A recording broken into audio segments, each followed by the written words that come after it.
Thank you ever so much for coming to the launch of Organise Now. I don't know about you guys, but I'm very excited about this. I'm Sarah Woolley, the General Secretary of the Bakers Food and Allied Workers Union, and we're absolutely chuffed to be involved along with Strike Map and who else is there? Notes from Below. I should have known that. It's an amazing opportunity. You know, there's never been a more important time to organise.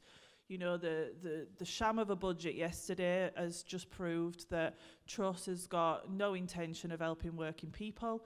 And the only way that we're going to make our lives better for our communities, our brothers and sisters and comrades at work is by organising. That's the only way we're going to address the cost of living crisis. Nobody's going to give us better terms and conditions and better pay just out of the goodness of their own heart. We know that, least of all the Tories and the employers that have done very well out of the last couple of years. And we want to create an opportunity for workers to come together, have a space where they can learn how to organise, be supported to organise and, you know, win great things. We've got some fantastic speakers today. I'm going to introduce them as we bring them in. Our first speaker is Jamie Woodcock, who is a researcher on work and class composition. He's an established author, writing books such as Work in the Phones and Marks at the Arcade, and is an editor from Notes from Below. Great, thank you, Sarah. I want to say a couple of things about the Organise Now project.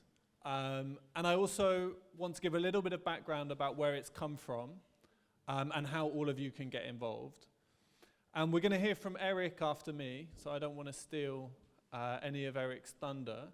But we were inspired by what Eric and comrades in the US have done with the Emergency Workplace Organizing Committee. We met with some of them in the US and heard about the support they'd been giving to workers during the pandemic to organize, and thought it was a really, really good idea. And we were talking to them about how they'd been getting more experienced organisers to make phone calls to workers who wanted to take the first couple of steps in organising. And Eric said one thing that really stuck with me, which is loads and loads of people really just want permission to start organising. They want someone to say, that's a good idea. You know, you should do that. Go and talk to your colleagues. And so what Eric said to us is, well, why don't you do it in the UK? Why don't you just go ahead with a good idea and try something? So we were given permission to start doing some organising. And we're going to hear a bit more from Eric after me, if the Wi-Fi and all the computer settings work. So let's see. But I just wanted to say a little bit about what the project is here in the UK, how you can get involved, and why we think it's a good idea. So the project is quite simple. It has a website, which hopefully you've all guessed the address from the t-shirts. And if you want to start organising, you can fill out a form. So you just have to say who you are, where you work, you know, if you're having a particular thing you want help with, or just, you know, fill it out in kind of basic sense. And then someone will give you a call. They'll give you a call to help coach you through those first steps to organising, a more experienced ear that you can, you know, ask whether something's a good idea, ask for some tips or suggestions or so on. And then that person will check in with you. How did it go? How did those first conversations go? Now, if you've got a bit more experience organising, we'd really like you to sign up to do those calls. We're running regular trainings. You know, you can start making those phone calls and start coaching people through it. Now, the reason we want to do this, and I'm sure our other speakers are going to talk a bit about this as well, is one of the major problems that's facing us on the left and more widely in the UK today is that most people are not and have never been involved in a trade union at work. Some of us might be involved in politics, in parties or other social movements, but we haven't had that experience of building power with our colleagues in the workplace. And so those first steps are actually really difficult. No one is born knowing how to organize at work. You know, we have to try things. We have to get things wrong. Sometimes lots of times in some of the campaigns I've been involved in. But we learn things bit by bit and we find out what works in our particular industry and our particular sector.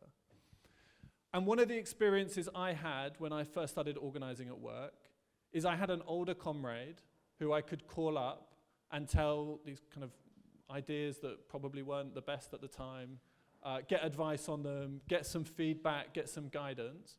And I still call him today when I get a bit of casework that's tricky and I don't know what to do with. But many of us don't have those intergenerational networks of comrades who've been in the movement longer or have had that experience. And there are many, many people around the UK today who are thinking about organising for a pay rise or against below inflation pay cuts that many of us are getting and don't know what those first steps are.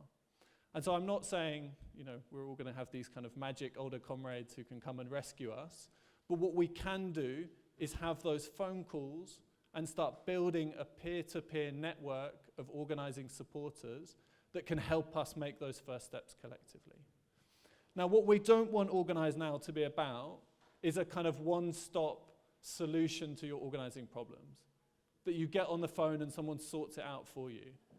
Because frankly, none of us know what it's going to take to organise in new sectors, in hospitality, you know, in fast food, in a whole number of sectors that need unions and need workers' power.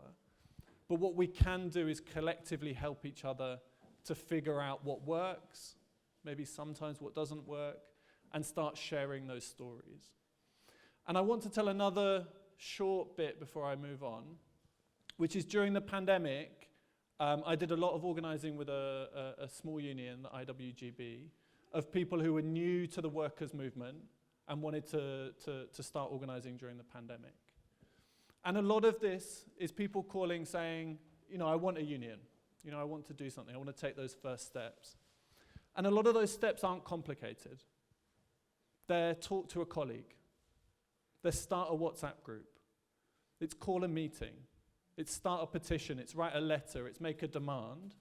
Small steps are how we're going to rebuild the labour movement. Small steps taken by lots of people in lots of different workplaces. But the worry always for people who are starting to organise is it feels like you're doing it alone. It feels like you're isolated, that there aren't other people you can talk to. And so that's what we want this project to be about. A place where you can come and get support and guidance and advice, but also be part of rebuilding the labour movement. Because if some of you go out there and find something that works, we need to be sharing that with each other.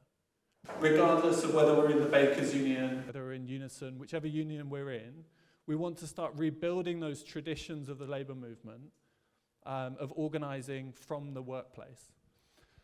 So if you think that this is something you'd be interested in, sign up. If you feel like you don't have enough experience to start doing coaching calls with people, there's plenty of other stuff we can all be doing. Finding people we can reach with the project, getting involved in other parts. And hopefully this is how we can start rebuilding not only the left, but also the labour movement to face the kind of challenges that are coming very, very quickly towards all of us. Because none of us have solutions, but what we do have is the beginning of building the power that can come up with the kind of solutions we need to the challenges we all face. Thank you very much.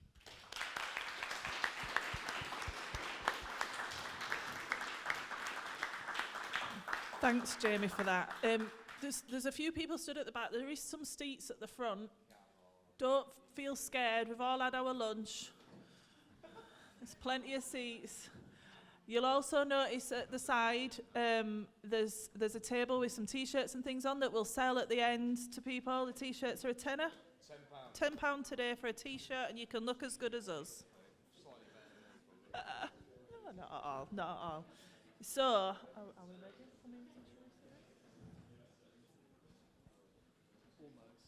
I'll keep filling the awkward silence then.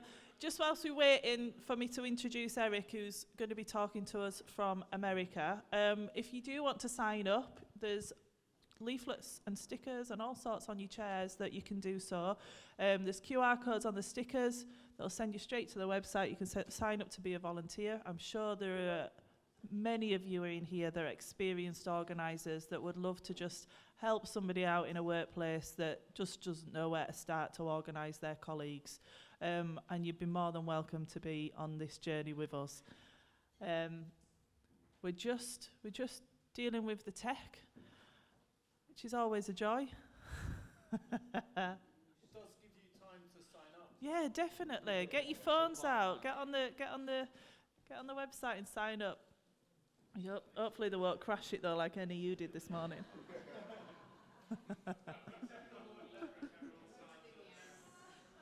Yeah. Take this moment to sign up now. Oh, you might be sat here thinking, I need to organise my workplace. I'm not in a union yet. Sign up and get some help. You'll get a call back within 72 hours.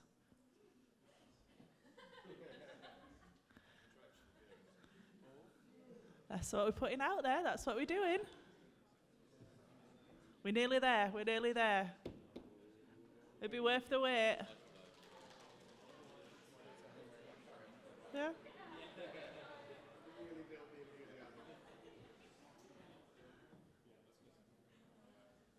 Shall we go to Henry first? Right, okay. So, whilst we wait for Eric, because he's over in America and the Wi-Fi's not great in the room, unfortunately, I will introduce instead Henry Fowler, who is the co-founder of Strike Map UK, which I think deserves a round of applause in itself.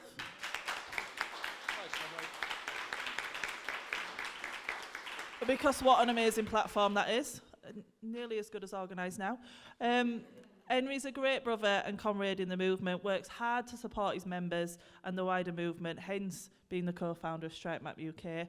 And his NEU members, who, like I mentioned, crashed the website this morning because there were so many people wanting to vote. Henry, over to you.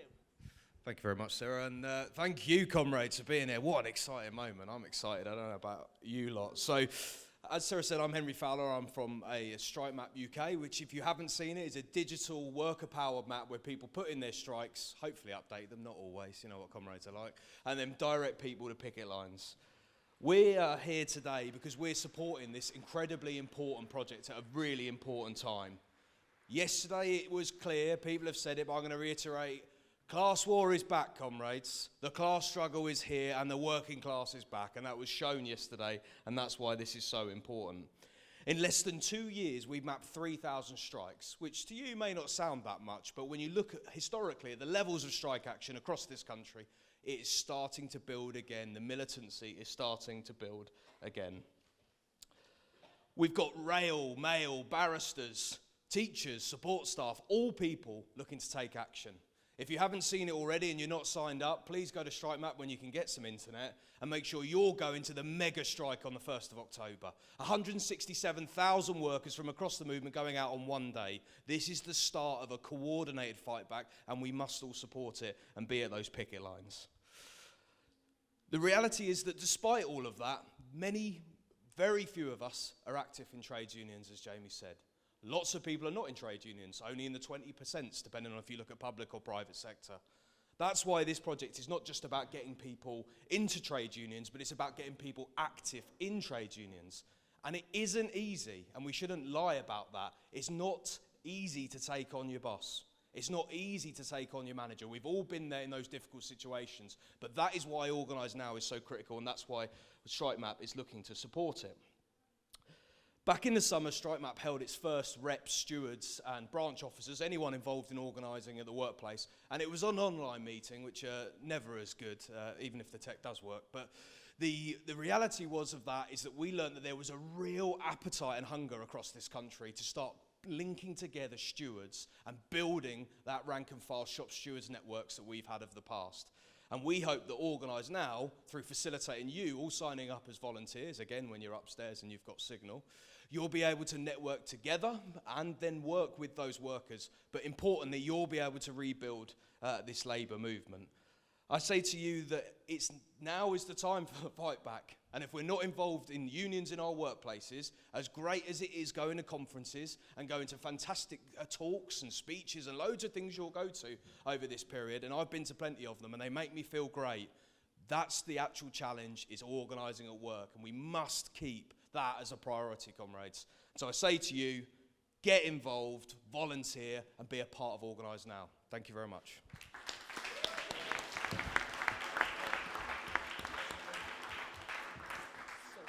Thanks, Henry. And both Henry and Jamie have spoke about the amount of people not in a trade union. There are 18 million working people in the UK not in a trade union. 18 million. We've got some work to do, comrades, haven't we?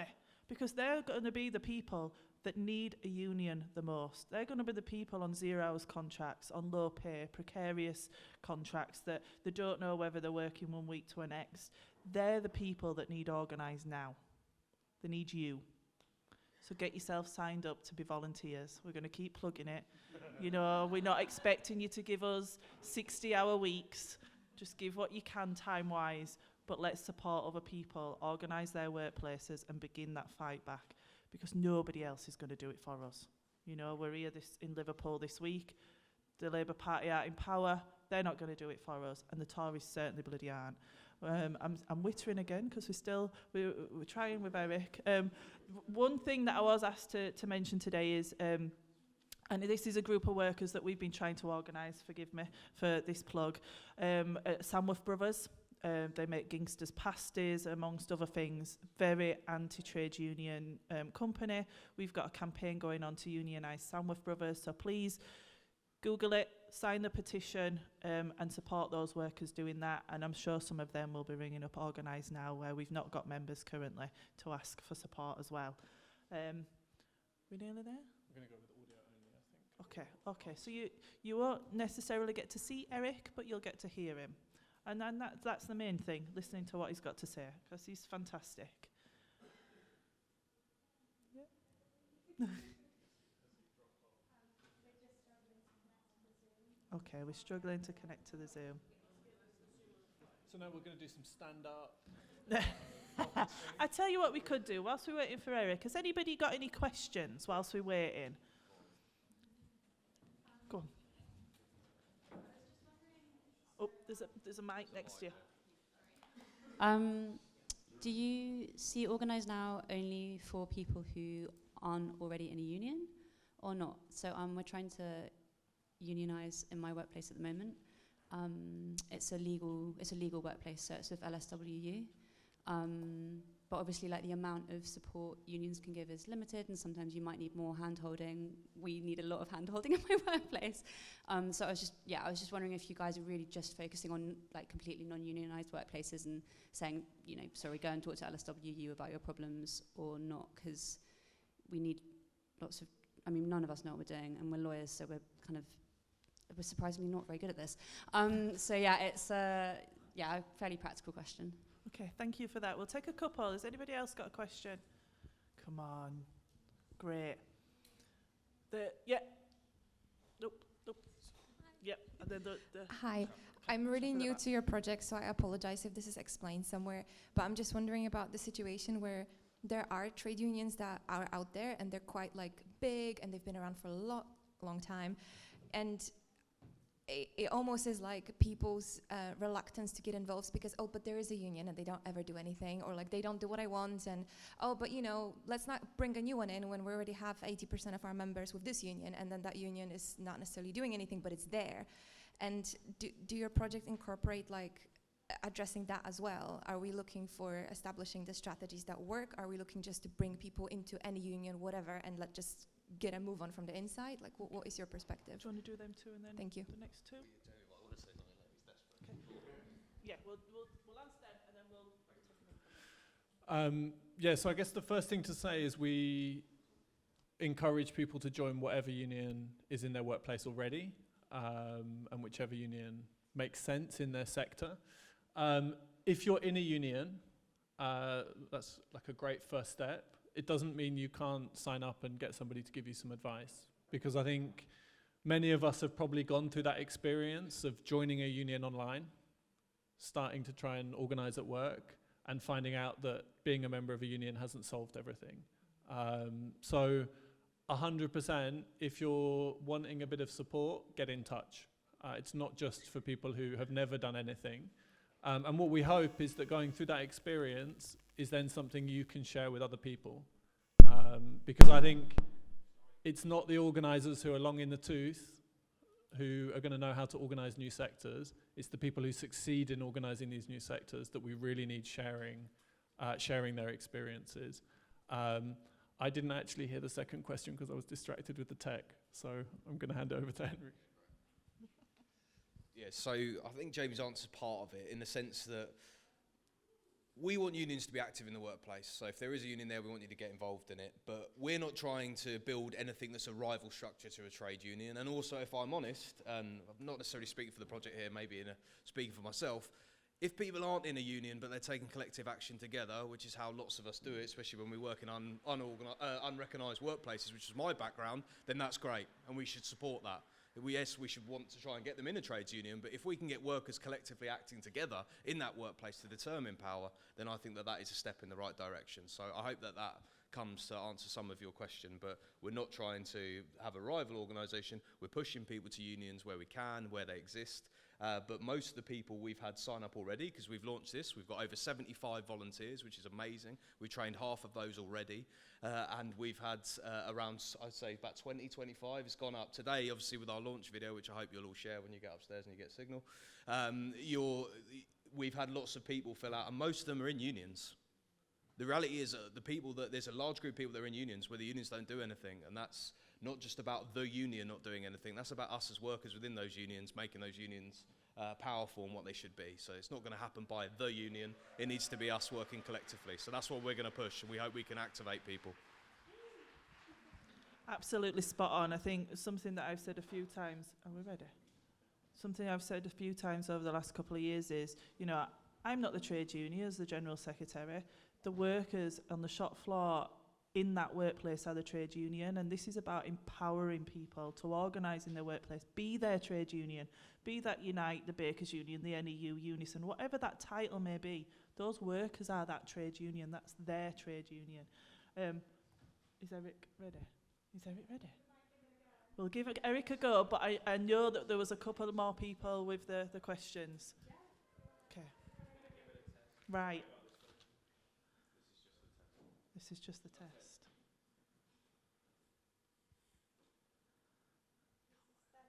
I know.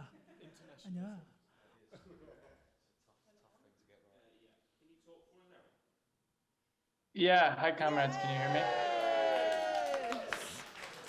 Oh, wow. Okay, That's so very this is exciting.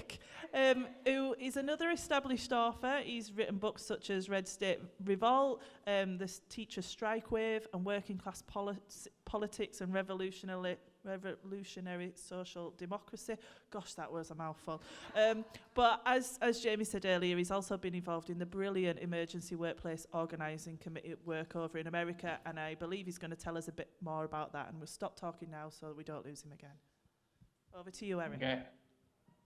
Yeah, well, thanks, comrades. Thanks for having me as a disemboweled voice. You have to imagine in your head the really beautiful slideshow I made for you all. So you can email me afterwards, and you can look at the slides that I laboriously spent 10 days working on.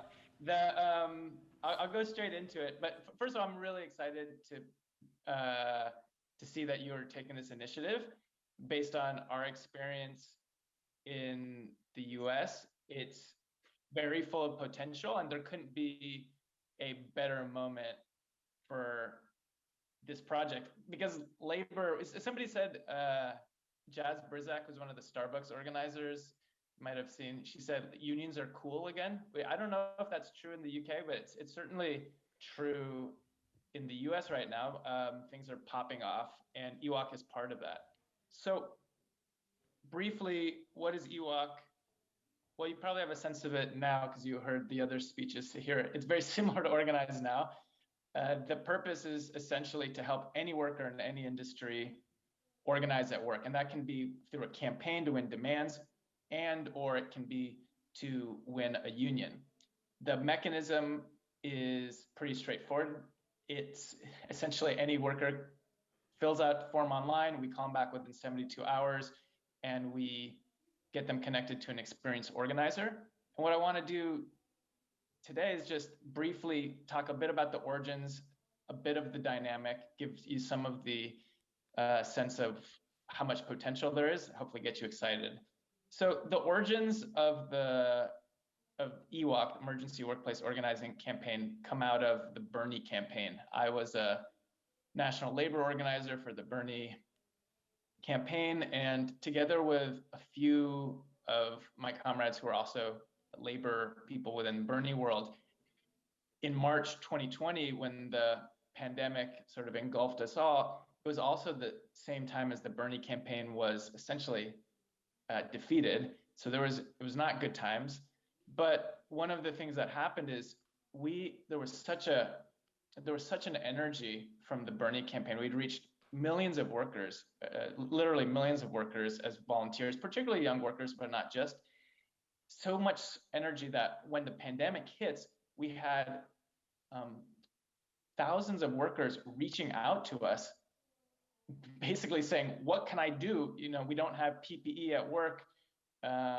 We're worried about dying because our bosses would rather us keep profits going than shut things down or to give us the necessary equipment we need." So the origins of EWOC come out of this moment where we really responded to a demand from below to help people just figure out what to do at the beginning of the pandemic. And so we created a Google form, and that's really the beginning of EWOC. It's blossomed since then into a much more robust structure, which we'll talk about. But really, it's the basic core idea is the same. People get in touch via form. We connect them with an experienced organizer to fight back. What that's looked like is in part filling a gap of an unfortunate reality, which is there's actually a lot of workers in the US, perhaps in the UK, I don't know, who are looking to organize and who don't know how, aren't given any support. And frankly, when they reach out to unions, oftentimes unions don't get back to them, or they say, we just don't have the capacity to support you. So EWOC emerged to fill this vacuum, to both encourage any worker. Every worker deserves a union, every worker deserves dignity at work. And we created a mechanism through which we'd have a way to encourage anybody where they're at to figure out the basic steps necessary to start organizing at work. And it's a good time for this, for the reasons that you can sort of surmise, not just inequality, climate change, racial injustice, but people are finally fighting back at work for the first time in decades. So there's a enthusiasm that we need to be able to tap, and we've started to be able to tap it, and I'm sure you all will as well. The structure of EWOC it's a partnership between the Democratic Socialists of America and United Electrical Workers Union. UE is a left-led militant union that believes in class struggle unionism. So we were able to partner up and get EWOC launched very early on in 2020. Since then, we've had over 1,500 volunteers participate in different levels. There's entry-level volunteers, and then there's very experienced organizers as well. We are financially self-sustained now. We don't actually get most of our money from either DSA or UE. We've had over 2,000 donors, and we have about 500 sustained donors now. We have a bunch of different teams: organizing team, data, digital social media, intake and case management. That's how we go through the forms when people call in, media, political education, texting, and training. My current role is as a coordinator of our big training series, which has had thousands of workers. It's one of our most successful initiatives. We have thousands of workers. We've had 8 trainings now, call in via Zoom for month-long, 2-month-long trainings on the basics of organizing at work. Some other data I've got for you: over 3,500 workers have reached out to EWOC since we were founded. We've helped initiate over 450 workplace campaigns, reaching tens of thousands of workers. We've supported workers really across all industries, including Amazon, which you've probably seen the media about, but also in healthcare, groceries, fast food, higher education, and a lot more. Can you all hear me, by the way? Am I just speaking into the void? I'm gonna hope you can hear me. I'm gonna continue speaking. The importance of, great, you can hear me fantastic. The importance of EWOC and Organize Now is, I would sum it up in 4 points. First of all, for our side, for the working class to win and to start turning things around after 40 years of neoliberalism, we need to organize the unorganized. And we need the unorganized to organize themselves with whatever support we can give them.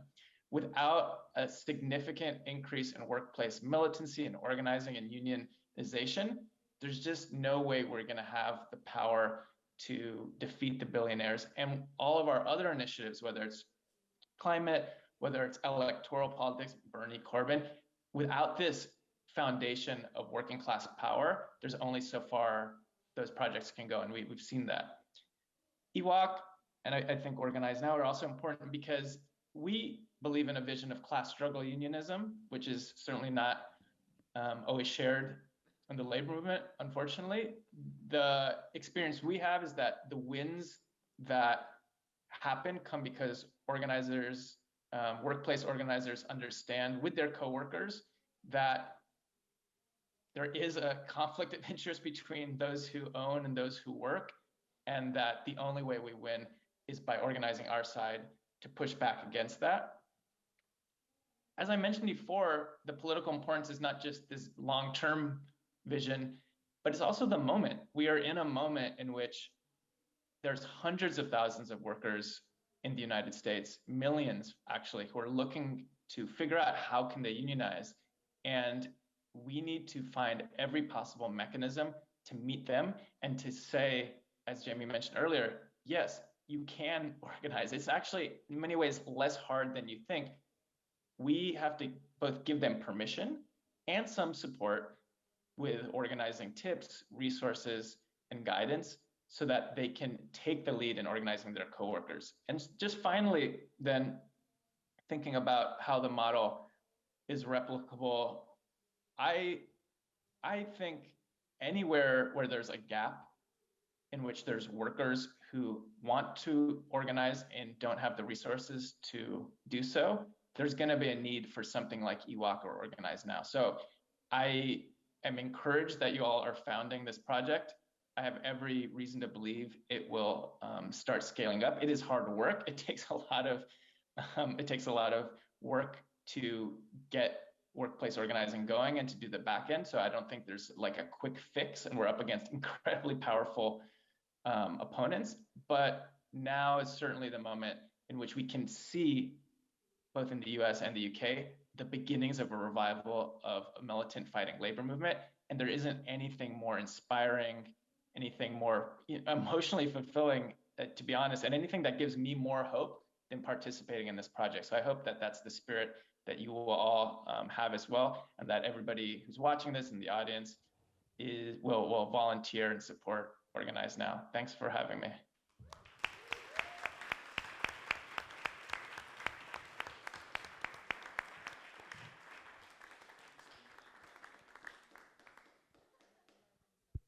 Okay, I don't think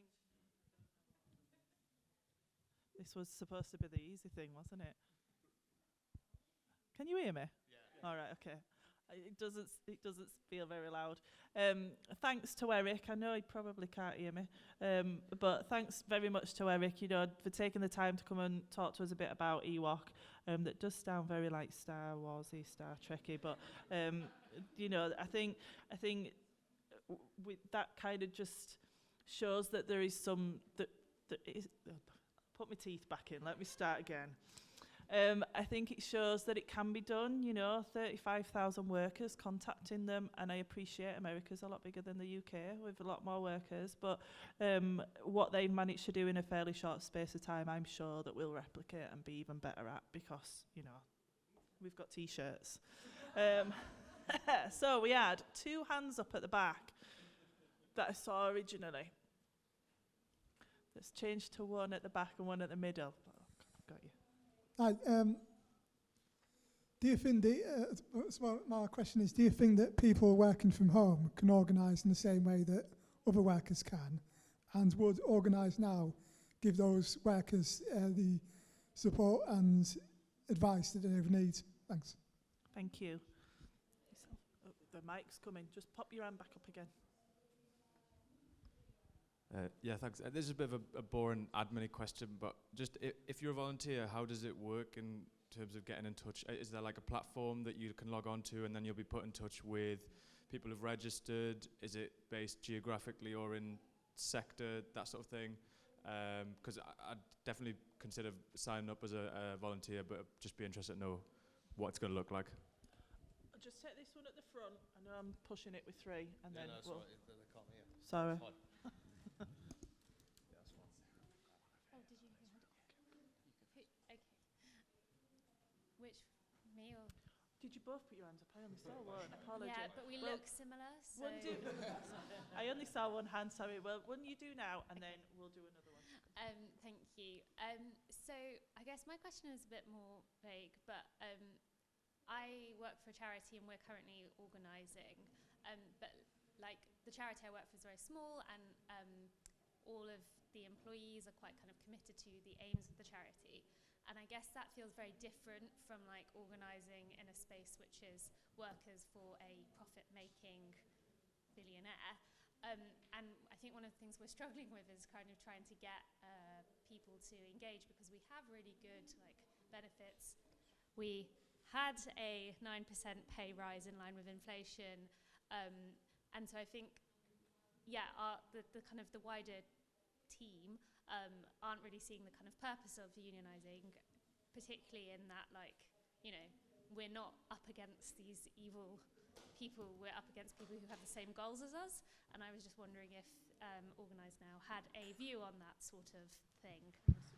Thank you. I'll do the working from home, shall I? Yeah. Thank you, comrade, around working from home. That's an excellent question. I don't know if people saw the CW are absolutely smashing it at the moment, but the BT Openreach, some of those workers are all home-based, and they organised a 77% turnout. Now, in my experience, I've only ever done big meetings of people to try and get a ballot out. So the idea that you can organise at home and get that turnout says to me that it is absolutely, of course it's possible, and we would want to try and support and do that. I think what's helpful is the reality of the change because of the pandemic is that everyone now has some level, if not all the time, about experience of working from home and the pitfalls of things like being constantly on electronic meetings and thinking about different communication methods that you can have, which are not the same as your work, so that it feels like you're doing something separate and you're keen to organise. So I think there's plenty of experience across in this room, but across the movement to be able to advise that. But BT and the CW have shown that you can absolutely do it with home workers. And don't forget, might not have won, but the British gas dispute, which was arguably one of the first disputes in this period of action and one of the biggest, everyone's home was their picket line because of lockdown. And they managed to organise huge picket line actions, they managed to organise huge solidarity actions. So I think it is possible, comrade, yes, and I hope that we can offer some support and advice, and hopefully there'll be plenty of people in the volunteer pool that can do that. Thank you. So I want to say two things. The first is we have, and I hesitate to say build, we've put together a back-end system for Organise Now, which the idea is none of you want to do loads of admin to get involved in a project like this, right? Although, maybe there's one or two of you who are like, no, I love the admin. If you do, please volunteer, because we've got loads. But the idea is when somebody signs up, they get a first call from a volunteer. And this doesn't have to be somebody who's experienced. It's just somebody who does a call and says, we need to know a little bit more about where you work. What are the issues? Kind of what's the kind of broader context? And then they get sent a form and they input the results of that call onto the form, and it gets saved in the system. Then when we assign a coach, you get sent an email with what the worker put in when they signed up, what they said on their first call, and a link for a form to put the records of your call on. And then every time you do a call, you fill this out. You say when your callback is, and we send you an email the night before that reminds you of all the stuff you've talked about with somebody, what actions you put to come out of the call, so that you don't have to keep track of everything. You can just say, I've got my call with so-and-so tomorrow. I'll look through my email, I'll fill it out, and then you can get on with the actual important stuff, which is talking to people, talking them through stuff and coaching them. And hopefully this is going to scale up without meaning there's loads of people running around doing admin. So the idea is, if you want to get involved, the stuff that you can do is making phone calls to people. And what this means is, even if you've only got like a couple of hours every month, that means you could be spending those calling someone and talking stuff through with them. So don't feel like this is going to be a huge commitment of your time, because experienced organisers are always busy, right? They've always got stuff on. Even if you can only spare one phone call, a month with someone, that would be a huge help.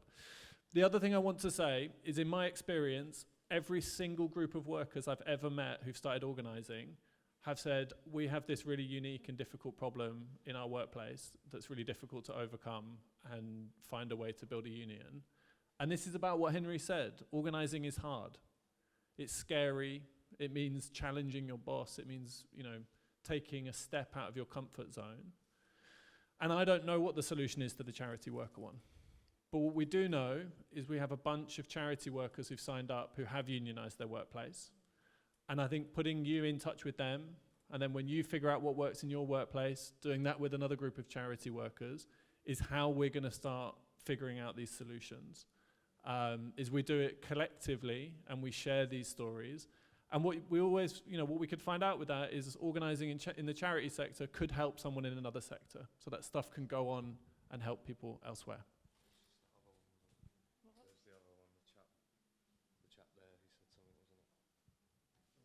No, you did it, didn't you? You did the back end. Yeah, sorry. Exciting tech. Okay. So, as the microphone's already there, give it to the comrade at the end, then yourself. Hello. Yourself. Yeah, I'm afraid it is another charity sector question. But, the thing about charity is, there is no profit, there is no billionaire. Depending on the charity, there might not be any profit. The board is entirely comprised of volunteers often. And in the charity I work at, the board is very supportive of there being some sort of union. And so the question I would ask is, what advice would you give those boards, those volunteers who want to support their staff to set up a union?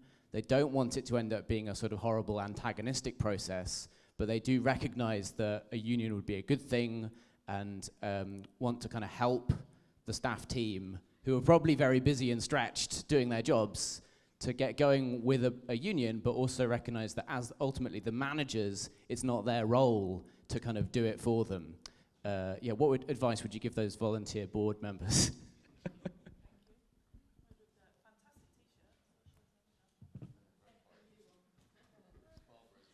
Yeah, available from the FBU. Socialism or barbarism, yeah. I was just wondering, have you asked for support from the larger unions, TUC, trades councils, Labour Party units, and if so, what were the responses?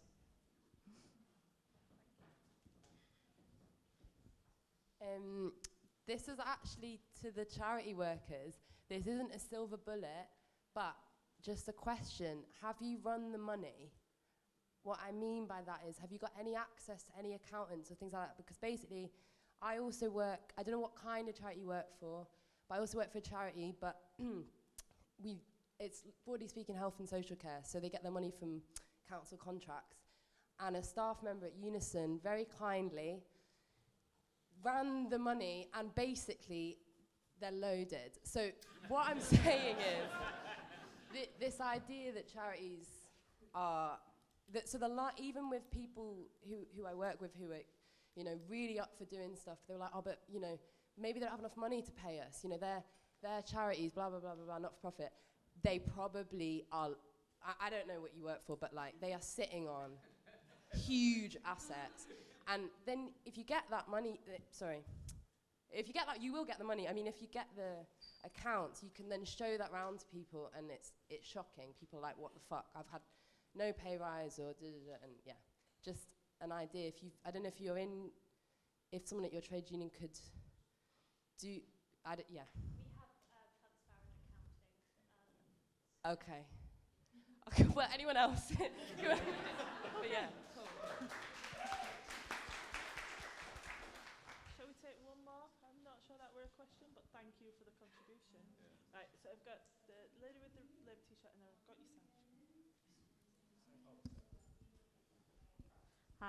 Hi. So I'm a student again, and unlike a few years ago, there's no student movement anymore.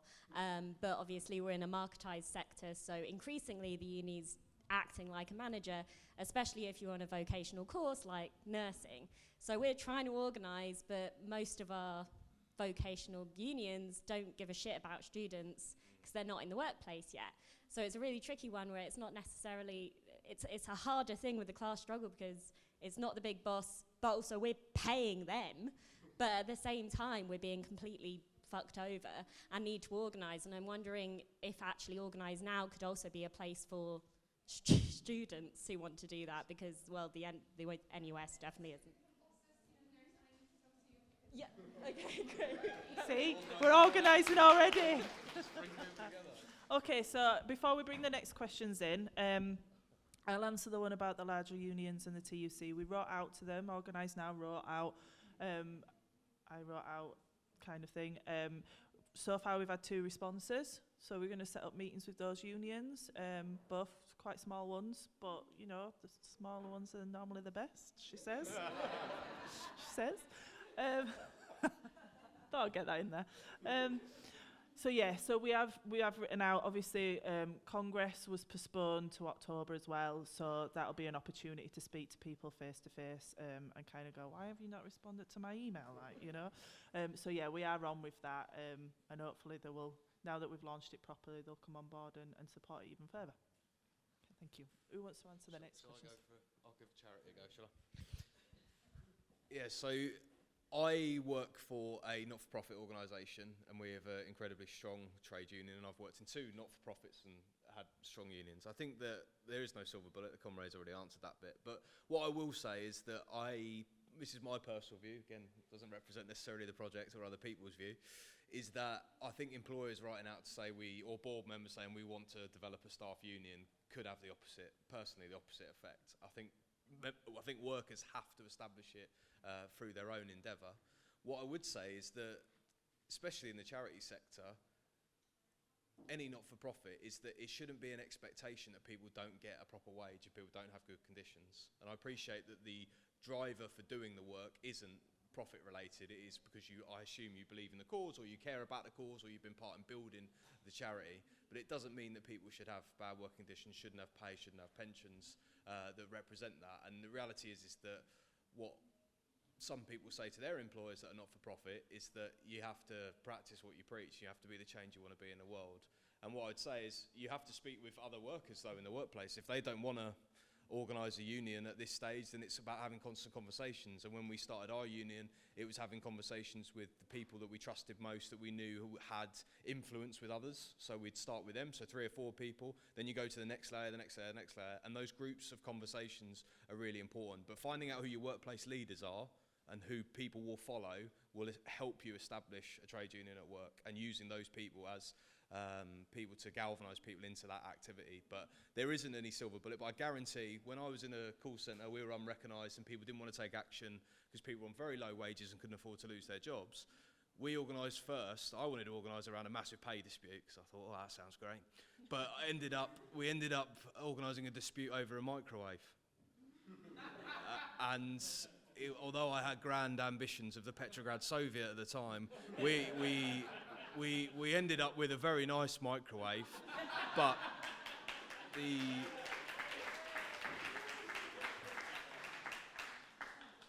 the main point is that everyone went, oh, that was good working collectively. Should we get a pay rise now? And I was like, yeah, well, I've moved on. I want to just complete and utter workplace control. But anyway, so we went for a pay rise. We won a pay rise. The employer now will be on lots of comparison sites for your car insurance, so don't use them. But they sponsor the local cricket club. They sponsor the train stations. They are important employer in the town. So it is possible. So it's not just not-for-profits where it's difficult. It is difficult in places where people feel they have no power. And this project is all about putting the power back in the workers.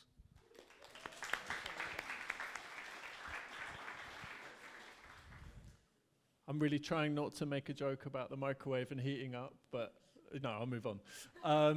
So I think the only thing I wanted to say is, for us, there's a risk with a project like this that it becomes an individual coach and an individual worker, and they have conversations. Now, I think for many people that's a huge step forward, having somebody that you can talk to about these things.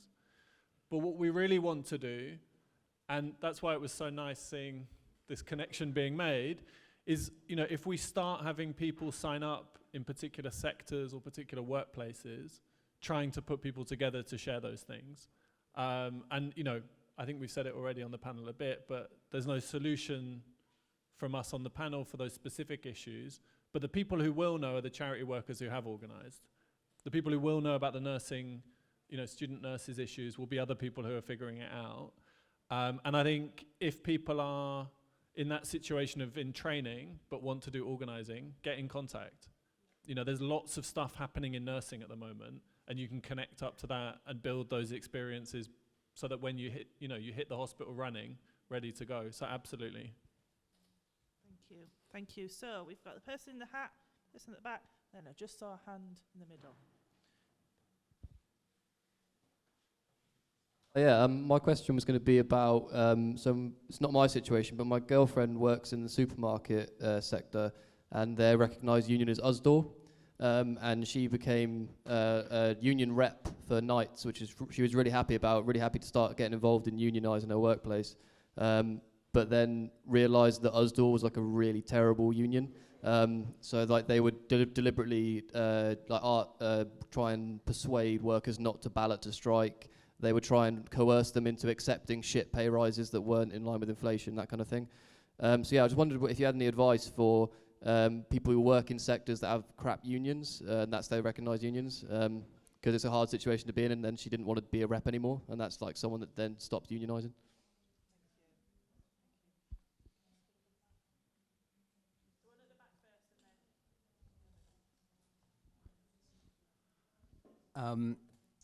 I'm loving the sort of practical organising activity that's happening right now, but I wanted to take like one step back, because I know that there's obviously an analysis of the trade union movement, of worker activity that underlies this project. If you were new, I'm not new now, but if you were new to trade unions and you come to this discussion, you might think, well, why are unions not so passive and inactive in so many cases? We keep talking about people trying to get involved and they don't get the support they want from someone else in their union or whatever. So I know it's a really big and broad question, but I wonder if you could say like a couple of words about why you think unions can be so shit, basically. And yeah, from experience or even from sort of theory, whatever, I think that would be a useful part of the discussion.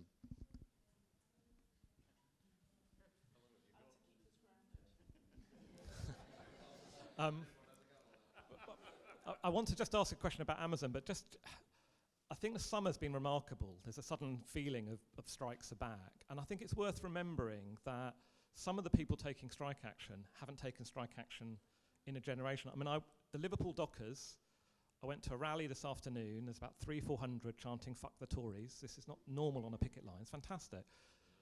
Quite a lot of young workers, which means they were not part of the strike in the mid-90s, they were smashed, actually. British Telecom hasn't had a national dispute, and actually has had very few disputes at all since, what's the figure, 1987. So you can think you're in some union that is just not moving, but things can change. Obviously, why and how takes more thinking and discussing and so on, but never give up in that sense. But I just wanted to ask the panel what their thoughts are. What convinces me that new sectors can be organised is over the summer seeing walkouts and sit-ins at Amazon, where there's next to no union organisation. I mean, the GMB's had some probably got some more and so on, but as far as I can tell, unless people contradict me, very little. Do we know anything about how that was organised? Maybe we don't, because it's easy to say it's spontaneous, but there's always someone that said, let's do this, let's organise, and do we know anything about it? And it just seems to me that watching on the television, seeing rail picket lines, seeing Mick Lynch being popular and stuff, and this is probably, but did it also have an impact to people thinking, oh, that's what you do, you stick together, you refuse to work, and you can do this. At the same time, just walking out without a ballot, all that protracted process, all those obstacles, and Liz Truss is going to introduce more and more, doesn't it offer a vision to the established unions as well of a different way of taking collective action? So I think it's quite an important moment. I just wonder what the panel's thoughts are about it, because it seems quite exciting to me. Shall I start about why unions are shit? Yeah, you start. Why are they shit? So why are unions passive in so many cases? I think when you become a full-time official, a full-time paid official for a union, it's not a 9-to-5 job, is it? It's something that you're passionate about. You know, you've generally been a shop steward. I don't know about you two, but I kind of just ended up doing more hours as a full-time official than I ever did when I worked for Greggs, because you're so passionate about helping and supporting people, but that can have a negative term because you end up taking on too much, which then means some people get left behind and feel like, well, I've reached out and I've not had a phone call back, or I've not had an email back, but you're battling because you've just had a site say that it's going to close and there's 200 workers there. So you're working hell for leather, but that individual person that's trying to organise their workplace hasn't had that response that they need. And sometimes it really is hard. And I know that sounds like an excuse, but that's the reality. There are far fewer union officials than there are union members. I mean, there's 13 in our organisation, and we've got over 15,000 members. 13 officials can't be, you know, around everybody all the time. And I think, you know, certainly from our experience over the pandemic, we've seen new activists come through and new reps, but we've also lost some that were struggling to deal with the pandemic because they're integral. Your active people in the branches and your reps are an integral part of the trade union because they're the people that your members will go to first, and then the officials support them afterwards. That's how it should work, you know. Your officials shouldn't be going in and doing stage 1 disciplinaries and grievances. That's what your reps are there for. They can then concentrate on the unrecognised workplaces where there aren't reps. So I don't think that any kind of union particularly goes out of the way not to support workers, but I just think sometimes workers fall through the net, and other than growing the movement and getting more and more people active, more trained reps out there, I'm not sure what the answer to that is. I'm not going to give an answer to that. I'm just trying to give some context in terms of kind of reps getting frustrated about the lack of support or the wrong support or feeling undermined. They are the union. They are the person that is the union in their workplace. So their members and their branches need to step up and support them. And I know that's really hard, but it goes back to the organising conversations. You know, that's where they need to be saying, look, you want me to go to the employer and say X, I need you now to support me because something's got to change. I'm not going to say anything else about another union, but I'll leave it at that.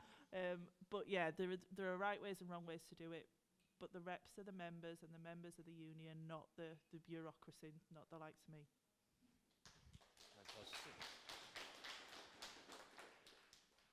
Yeah, that's absolutely right, and obviously present company excluded from this, but we need to be very honest. It comes back to what the comrade at the back was saying about unions and more generally, is that there are some unions which are business style unions, which essentially want to manage a relationship between labour and capital. There are some that take a class struggle approach, which is what Eric outlined in America, which the UE do, which the United Electrical Workers, that's why they backed the EWOC project, and I think that's why Sarah and the Bakers comrades have backed us. I think it's a great indication. I'd like to thank Sarah personally and all the BFAWU executive for supporting it, because it's fantastic to have a union that's serious about workplace organising, regardless if it's a benefit to your organisation directly. But I think that what we would like to do in the case of the girlfriend is that we'd want to, if you want to join the Strike Map Reps network, we have lots of people who work in lots of different supermarket chains who might actually be sharing the same union. So what we're trying to do is build that network. And those networks are linked with Organise Now. They're not separate things. We try and get people together through Strike Map, talk sectorally, talk around those common struggles. But the reality is, and what I was trying to say in my bit, is that it's not about staff or about full-timers or about this. It's actually, we have to build a rank and file reps and stewards movement that speaks and trusts itself. That is the only way to keep union bureaucracies, which are now very large in this country, to keep them accountable and to ensure that we stay on a class struggle pathway and not a pathway on just doing the bidding of management and the bidding of capital. And I think it's really important that we understand that. So the comrade at the back, I think, was volunteering to do some kind of developer session on the political education and the backdrop to Organise Now. So we'll be looking to discuss that with you at the end of the session. Thank you very much for volunteering on that.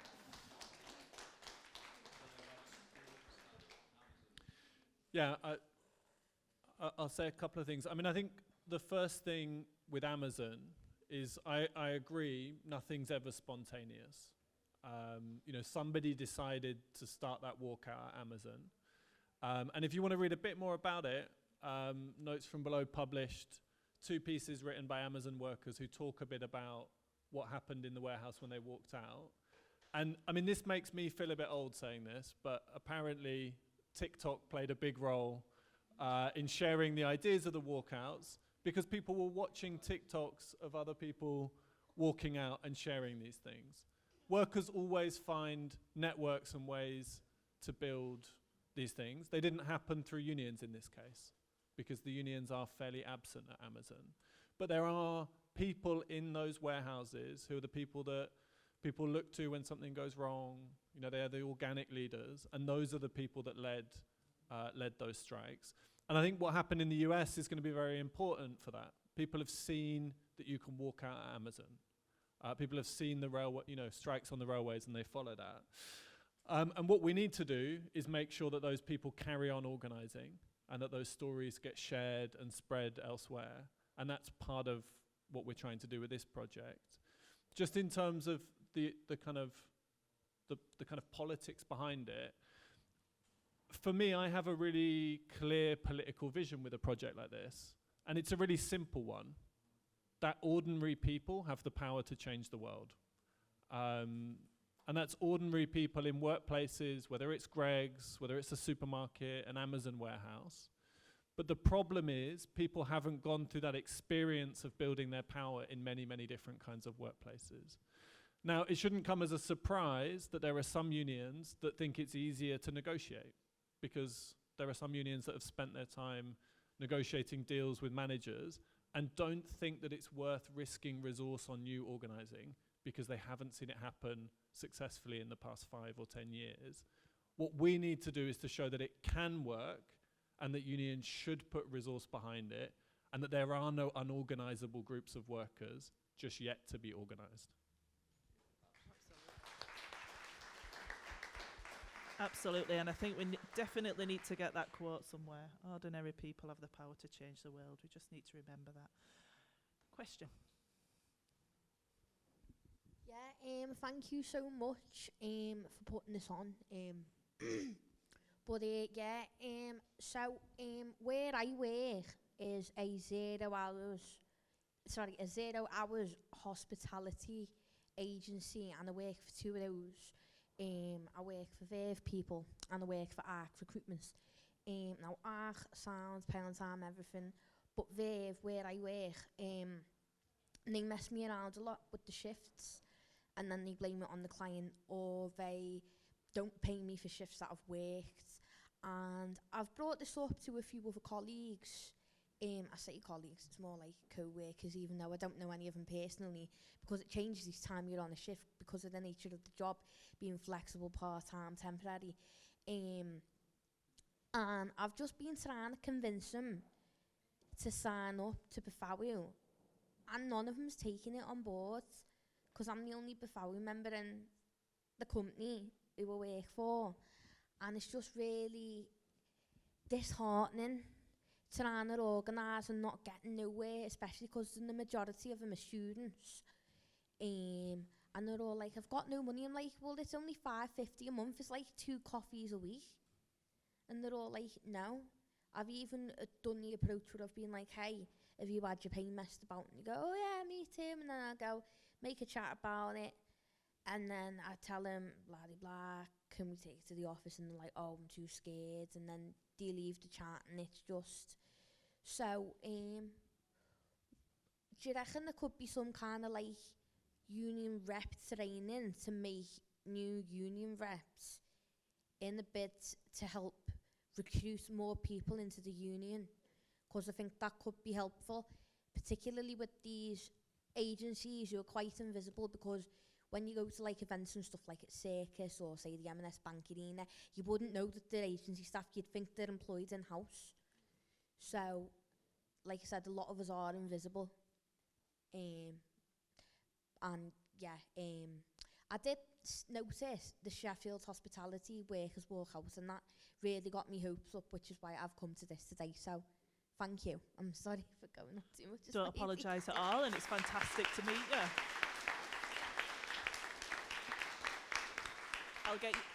We'll have a conversation when the meeting finishes. We've got in front. Yeah, cheers. I was just wondering, I mean, I think it's come up from everybody so far, and I missed the beginning, so maybe it's been discussed a bit more already in the kind of contextualizing of where it came about. But obviously, like with Stripe Map and Notes from Below, and it feels like this is part of that.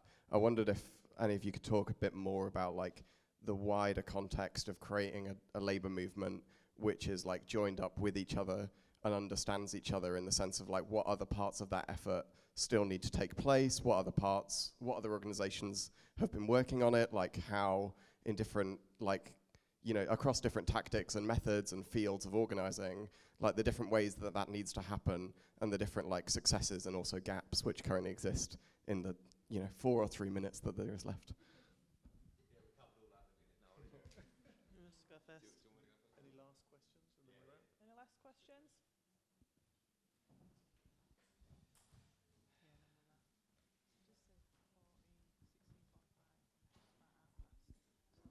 Hi.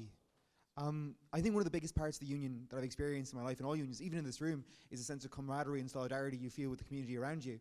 And I think without that, you end up with unions falling back into unions as a service model. I feel that's happened a lot in education personally, where my colleagues will use the union for legal advice whenever they require it, but they don't necessarily engage in solidarity acts. And I'm with the LSAs going on the strike battle they're on today, I don't see a lot of solidarity among my colleagues. With the upcoming crises that the UK is going to go through, the cost of living, I feel like there's a lot of opportunities to bring people together and sort of reforge that sense of solidarity. Can you talk about any actions the unions might have towards building that, or how we get alternative models that we can build as unions that avoid the service model? Last call. Any questions? No. Right. Who's going first? Right, it's a huge question, comrade. I mean, fair play for thinking of that one. So, again, I'll say what I think, probably me and Jamie most, because we talk about it too much. I think we talked about it all day today, haven't we? I'm quite bored of talking about it. But people will know about, in America, there is an organisation called Labour Notes. Labour Notes is a rank-and-file orientated, uncompromising troublemakers conference, training and other events, advice, and also journalism. So look it up when you get some signal. Labour Notes is brilliant. For me, what Stripe Map's been trying to do is develop a non-sectarian space for reps to talk to each other. And then the aim of that was to then get people in sectoral discussions to think about sectoral demands, whether that be education workers, hospitality workers, transport workers, etc., and to use the struggles we're now in to then influence others within that sector and to build stronger demands across all unions. So I think what Stripe Map would like to get to eventually, and hopefully through Organise Now, like I said, the network's kind of joining, is that we would look to try and see what organisations are out there, some may be in this room, some maybe not, that would want to discuss about how we look to build something like that, that's a permanent part of our labour movement, which is for people that are serious about getting active. And the fact that so many of you are here today to talk about a session which isn't about, just clapping Jamie's great speech, as good as it was, Jamie, but are prepared to go away and do something, I think it's really encouraging, and I'm encouraged by that. So I think building an institution like that that's owned by the labour movement, that is rank and file orientated, would be great. We are quite a way away from that, comrades. I'm not going to lie about that, but this is a really positive first step. This meeting is hopefully the start of many meetings to talk about Organise Now, and as we build, hopefully the panel here won't be any of us, but it will be all the workers that have organised in their workplaces and are now coaching others to do the same. So I think that we can build those kind of institutions. we haven't written, and this comes back to the question at the back, so the comrade's going to write a whole module and training of political developments in the trade union movement and how that's come about. We haven't got a clarified sense of that, but we all know that there isn't enough people involved in taking activity in the workplace, and that's why we've got to do this. And I think that's the start. So Labour Notes is the big picture for me, but not call it Labour Notes, it'll be something else. But until then, it's getting as many people involved in our reps network. There's some flyers on the stall there to join the reps network. If you're an active workplace steward, rep, or someone in a branch, please join that network, and you'll be amongst the same people that sign up for Organise Now. There is no split anymore, and hopefully that can get us trying to develop a proper rank and file structure that can go into something bigger.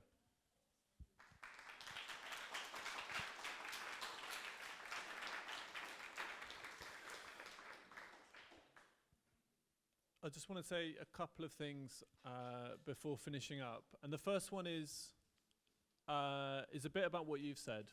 And I think this project is exactly to try and find support for people who are facing these sorts of challenges at work. Because I think much of the trade union movement doesn't know what those challenges are anymore.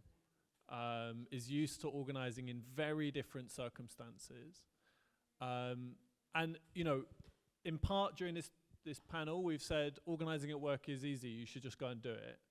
Organising at work is also really hard and difficult, and it takes time, and it takes, you know, learning those lessons practically. But I think the main thing is that you're not on your own. And that's what we want, is that people can find somewhere where they can get that sort of support. But on the other side, I thought Eric said something really, really useful towards the end of his talk, about how inspiring it is to see workers going through this process. So I've been doing a lot of organising during the pandemic with people who haven't ever organised before, and I love doing those phone calls where someone's like, oh my God, there's now 3 of us. You know, oh, we now have a WhatsApp group of 5. We had a meeting of 10 people. Because it reminds you what our politics is about, that people can do this, that people can push back against their employer. And so in a way, this project is really about supporting new organisers, but it's also about inspiring old organisers that they can do these things again, right? To get that passion of new organising and workplace organising. And so it works on both sides. And I think this is what Henry's saying about, you know, building rank and file networks, is I've been in loads during my time in the trade union movement, and they don't really go anywhere, because what are we doing when we bring together rank and file networks? We need a reason to come together between unions. And what better reason than trying to help people who are not organised get organised?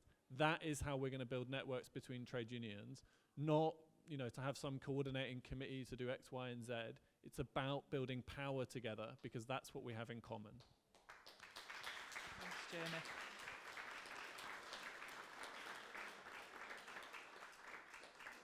Thanks to Jamie, Henry and Eric for their fantastic contributions. Thanks to everybody that asked questions, and to all of you that's come today. Thank you to the tech team. I know that it was a royal pain in the arse for them this afternoon, and the volunteers sharing out the microphones. We've got some merchandise. T-shirts are a tenner. Please bear with us, as we know that there's an issue with the tech, but we are taking card payments. There's also some other bits and pieces you can get. Sign up to be a volunteer. Sign up for support if that's what you need. Whether you're a charity worker, a student nurse, you're a 0 hours contract at an agency in the hospitality sector, everybody's welcome on this project. Go away. Get organised. I don't mean like go away, but go away and get organised, and let's build back better. Thank you, As the Sarah. Labour would. Oh, and share the video. Share the video.